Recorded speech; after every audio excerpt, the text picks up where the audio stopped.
Now what AQLI is doing is correlating that air pollution directly to life expectancy, which I think is the easiest way to put it before the general public. That what air pollution is going to do, it is going to take away years from your life.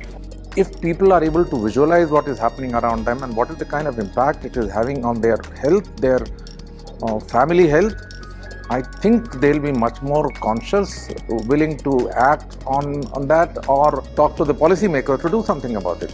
It's a very simplified tool. It just gives you a number which is really stark and it kind of grabs your attention. When you talk of lifespan shortening by so many years, you don't need to be a scientist to understand that. A lay person can understand that.